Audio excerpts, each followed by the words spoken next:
Kw'isoko. Kw'isoko ni ikiganiro mushikirizwa ku minsi yose ya gatandatu mukagitegurirwa n'urunani rw'amaradiyo Radio Inzamba agateka kawe, Radio RPA ijwi ry'abanyagihugu na Radio Television Renaissance. Ubuzima bwo mu ikambi y'impunzi ntibworoshe muri rusangi, ariko abana bahunze batari kumwe n'imiryango yabo bobo bahura n'ingorane nyinshi cyane. Mu ikambi y'impunzi y'Imahama mu karere ka Kirehe mu buseruko bw'igihugu cy'u Rwanda hari abana babigeme bari bakiri no mu ishure bahahungiye kandi atari imiryango bari kumwe. Bamwe muri abo bana bahavuye banahatwaririnda. Abo nibo tuza gushimikira ko muri kino kigabane ku isoko cyo kuwa 18 mu Kakaro umwaka wa 2020. Thierry Bigirindavyi nije nganda kibashikirize ndabahaye ikaze. Ugutwara inda batifuza byaratumye bamwe mu bigeme bahungiye mu ikambi y'impunzi y'Imahama babanza guhagarika amashure. Niyo saba Aline yari yahagaritse ageze mu mwaka w'9. Naciye ntwarinda kandi nta mubyeyi n'umwe twari twazananye. Cyo biba ngombwa ko mpagarika. Twarinda wamaze kekenga niki udasubiye ku ishuri. Namaze imyaka 2 umugabo umwaka umwe narawize mfisinda. Maze kuvyara niho ntasubiye. Umaze kuvyara ubuzima ntibwakoroheye. Wapi ni bwanyoroheye. Kugira usubire wahavuye mu musura ku ishuri. Narasubiye naciye menyana na mama Jackie. Caratubwira ko hari ubwa mbere yatubwira ko hari umuzungu ngo ashaka ko tubonana. Turagenda catubonana ni Nyakarambi catusangana mu mama yitwa Juliette aba mu Bubirigi. Caradufasha turasubira ku mashuri. Yafashije iki? Yaraduhaye impuzu z'abana, araduha n'amafaranga atubwira yuko tworaba icyo tuza turakora kugira tuze turaronka icyo tuzoza turasigira abana tugiye ku ishuri tunasigira n'uturabira abana. Mwari bangahe abakobwa bakwanije ikibazo cyo kuvyara bakiri bato? Twari 10 ariko mu nyuma tumaze kujya yaraduhaye uduhuzu twishi aratubwira ati izi nazo nizo guha abandi. Yaduhaye impuzu nyinshi aratubwira yuko zimwe twoziha abandi bagenzi bacu bashoboye guhura n'ivyago twari twahuye natwe. Yabahaye amafaranga angana iki? Duhaye 150. Twese turi 10 kubera twakorera muri groupe. Naho abo bigeme bari baronse imitahe bagasubira mu ishure, ikiza ca coronavirus casize kibahombeje. Twaradandaje impeke, turadandaza ibitumbura. Tumaze gusubira ku ishure twaca tuza turakora samedi dimanche honyene. Ariko amahera atindara arahera kubera bivanye n'ukuntu twasiga amata y'umwana kandi ataco turiko turinjiza. Amafaranga arahera kandi n'abavyeyi badusigaranira umwana. Hari gihe batubwira ati ngo nk'ubu nk'ejo nzojya gusenya nta mwana nzosigarana, ako kubera haba hari nka kwizi ugaca uvuga ati rero kugira umunsigaranire nze gukora iyo kwizi ndaza kukugurira amakara. Aya makara rero umuntu akayagura kubera twariko dukura muri ya mahera twari dufise tutagikora. Ntibyashobotse reko twoguma dukora. Ubwo mwarasubiye ku ishuri? Twarasubiye ku ishuri. Ugitaba iki kita ca Covid mwari amashuri yakije he? Je nari umufina uyu mwaka. Juliette nije imbere ahagarara imbere y'amategeko ishira hamwe Kirukize akongera akamunyamabanga ashingwa bikorwa wishira hamwe ibirezi by'u Burundi. Ayo mashira hamwe uko ari abiri niyo yegereye abo bigeme arabereka ukuntu bosubira mu ishure. Twaramubajije igituma batoye mu zindi mpunzi zisanzwe zifite ibibazo bitari bike abo bigeme.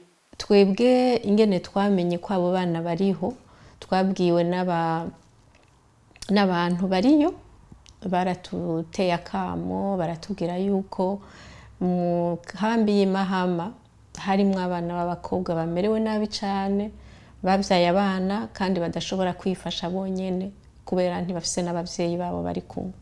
Kubera twari dusanzwe dufise umugambi wo gufasha mwishira hamwe ryitwa Kirukize, hanyuma iryo shira hamwe Kirukize rikaba rikorana kandi n'irindi shira hamwe ryitwa ibirezi by'u Burundi. Abo bana babigeme umunsi igihe twahura mu 2018 twahuye ubwa mbere, twaraganiriye cyane. Bari abana bugaye bari badashaka kuvuga, badashaka no kuvuga ibyabashikiye. Byaradufasha umwanya munini cyane kugira ngo batubwire ibyabashikiye, batubwire n'igituma bari muri iyo nkambi. Benshi rero baratubwiye bati twebwe twaje ngaha kubera twahohotewe mu Burundi, kubera tutashoboye kubandanya amashuri, dushitse ngaha mu nkambi dusanga nta kintu gikomeye bashobora kudufasha, turabyara abana, turabirerana twenyene, turabura ico tubambika. Nukuri aho twahura bari bafise ubukene bwinshi cyane. Abantu rero baraduhaye impuzu zitari nke vraiment, baraduha impuzu z'abana bakiri bato, turazibashirira mu nkambi, abana barashobora kwambara, turatwara n'iz'abakuze barashobora kwambara. Mu nyuma rero turabwira tuti ibi ntibikwiye yuko muronka juste izo mpuzu, muronka uko kwambika abana banyu namwe bwe mukambara, murakeneye umugambi uzogenda kure ukabafasha mwebwe nyene. Ni mugende mwubaka umugambi wanyu ushobora kubafasha mugatera imbere, hanyuma kandi ntimugume murindiriye ko twe tugaruka kubaha. Niho rero tugarutse ino, twaramaze nk'amezi makeyi, abo bana bagiye hamwe bariyandikira umugambi wabo. Uwo mugambi wari uwo gukora ibitumbura n'uwo kudandaza impeke, inzoga y'impeke. Mu 2019 twarasubiyeyo, dusubiyeyo dusanga babana kwa kundi bari bugaye, kwa kundi batashobora kutuvugisha, bari basigaye, bari bafise ukundi kuguruka batari bafise imbere yuko duhura nabo. Umugambi wabo dusanga warabatumye baja mu ishuri, bararonka abamama bashobora kubarabira abana, bagashobora kuja ku ishuri.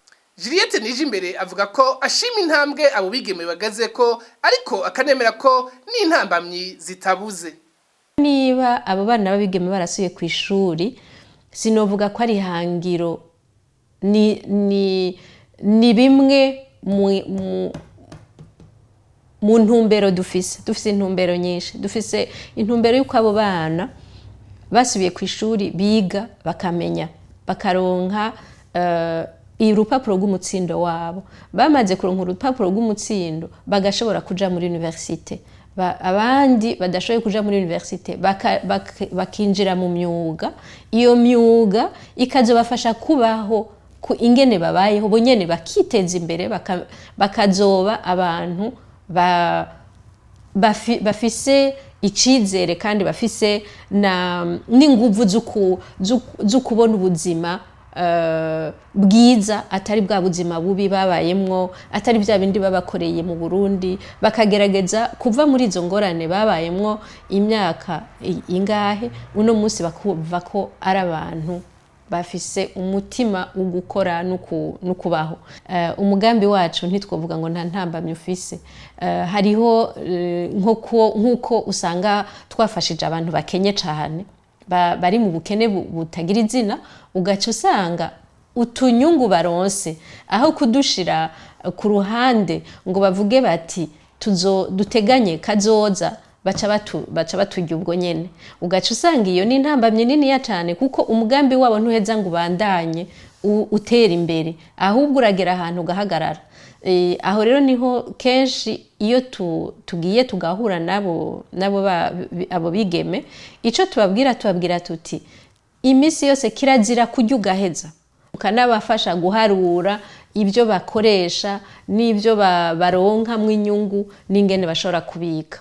Ibyo rero biri mu mugambi tuzobandanya kugira ngo imigambi yabo itere imbere. Kugira abo bigeme bashobore gusubira mu ishure, barakenera ubasigaranira ibibondo vyabo. Aho mu kambi y'impunzi y'Imahama hariho abavyeyi bagize umutima wa kivyeyi, bakaja barabasigaranira ivyo bibondo. Murekerisoni Françoise numwe muri abo bavyeyi yaraganiriye na Parfait Mudasigana wa Radio Inzamba.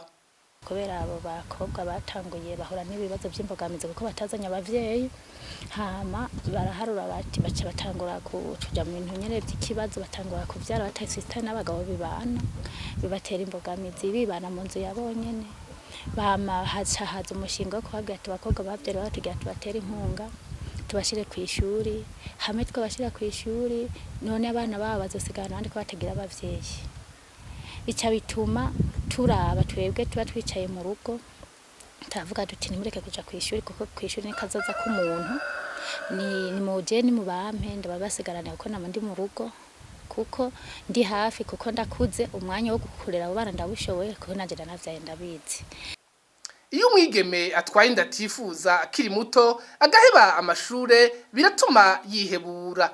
Iyo rero ashoboye gusubira ku ishure bituma asubira kubona kazoza imbere yiwe. Ibyo Emile Nibasumba wa Radio RPA yabibwiwe n'uwize ivy'inyifato Nadine Niyongabo. Iyo bishitse umwana w'umukobwa agatwara inda akiri mu ishuri hari ingaruka kuri uwo mukobwa nyene hakaba n'ingaruka mu muryango ku bavyeyi biwe bari bashizemwo ukwizera kwinshi cyane yuko umwana wabo abamutwaye mu ishuri azoba umuntu akomeye ashobora nawe kuzobafasha niyo bagera mu za bukuru. Hakaba ari no mu mubano hari abantu mu muryango abana umubano bakamufata nabi bakagenda babatuka bakagenda bafata uwo mwana yuko ari nk'ikinyendaro byose bikamukora ko ku mutima akihebura akiyanka akabona yuko yamenje hama ugasanga hari n'abatora no kwiyahura ugasanga bariyahuye kubera iyo miryango ibyo bintu byose yumva inyuma yiwe ibyo bintu byose ariko arabona ingene bamufata bidashobora yuko ashobora kubyihanganira. Mbega ho iyo bishitse akaronka ukuntu asubira mu ishuri biratuma igikomere yagize gikira. Igikomere ciwe yagize kirakira cyane kuko ababonye yuko ubuzima bugiye guhinduka za ndoto ziwe ko agiye kuzishitsa. Umwana ashaka kuvuga ati je nzo umuganga yarashaka kuzoba umuganga yarashaka kuzoba umwubatsi ibyo byose akabona ko agiye kubishika ko kubera agiye kubandanya amashuri. Mu mico y'abarundi iyo umwigeme atwaye inda ntarabwa ryiza haba mu muryango canke mu kibano. Iyo aciye ava mu ishuri hoho nawe nyene ariyanka. Abigeme bahungiye mu ikambi y'impunzi ya Mahama vyashikiye basubiye kwizera ko bashobora kuronka kazoza inyuma y'ahishira hamwe ry'abakenyezi ibezi by'u Burundi n'irindi ryitwa Kira Ukize ribafatiye mu mugongo rikabasubiza mu ishure. Aha kabari naho kigabane ku isoko cuno munsi kigarukiye. Thierry Bigira Ndavyinje nako ndakibashikiriza nkaba ndabikebanuye. Cyari kiganiro ku isoko.